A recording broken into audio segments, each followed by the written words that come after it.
Awalnya anime ini bakalan nyeritain si MC-nya yang namanya adalah Nina.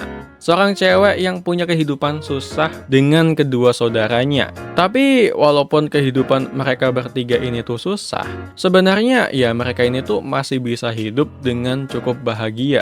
Sampai pada suatu hari semuanya pun mulai berubah. Yang mana salah satu dari mereka bertiga ini tuh tiba-tiba jatuh sakit. Tapi ya balik lagi karena mereka bertiga ini tuh emang beneran miskin banget. Pada akhirnya Nina dan satu saudaranya lagi itu pun juga cuman bisa ngerelain aja gitu.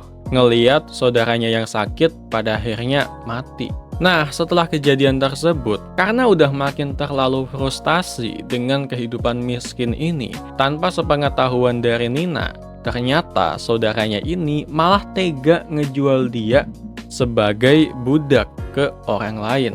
Di sini dia pun dibeli oleh seorang bangsawan yang ternyata itu emang tertarik dengan dia karena Nina ini emang punya warna mata yang langka banget. Nah, mulai dari sinilah kehidupan baru dari si Nina ini pun dimulai. Nina yang awalnya hidup miskin terus dijual sama saudaranya sendiri sampai pada akhirnya sekarang dia pun dibeli sama seorang bangsawan. Di sini dia pun nggak nyangka gitu. Ternyata sebagai seorang budak bukannya dia bakalan ngejalanin kehidupan yang berat banget kayak budak pada umumnya. Ternyata sekarang di sini Nina malah disuruh buat hidup sebagai seorang putri kerajaan yang namanya adalah Aisyah. Nah, jadi ceritanya di sini si putri Aisyah yang asli itu ternyata emang udah meninggal gitu. Cuman ya karena si bangsawan pada akhirnya ketemu sama si Nina, bangsawan tersebut pun pada akhirnya langsung ngebeli Nina buat supaya Nina ini itu bisa ngegantiin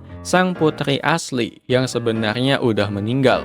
Nah, di sini buat bisa ngegantiin sang putri asli yang udah meninggal secara sempurna, kedepannya Nina pun bakalan mulai ngejalanin berbagai macam pelatihan buat bisa berakting layaknya bangsawan pada umumnya. Yang tentunya ini tuh bakalan berat banget gitu buat dia yang padahal awalnya ya bukan siapa-siapa gitu. Nah, jadi itu tadi adalah sinopsis singkat soal anime ini. Judul animenya Hoshifuru Oukoku no Nina. Anime ini udah dijadwalin bakalan tayang di bulan Oktober tahun ini. Jadi ya mungkin segini aja dulu dari gua untuk rekomendasi atau info anime kali ini. Seperti biasa, koreksi videonya kalau gua ada yang salah ngomong. Thank you udah nonton sampai selesai. See you next time and ciao. Mata nih.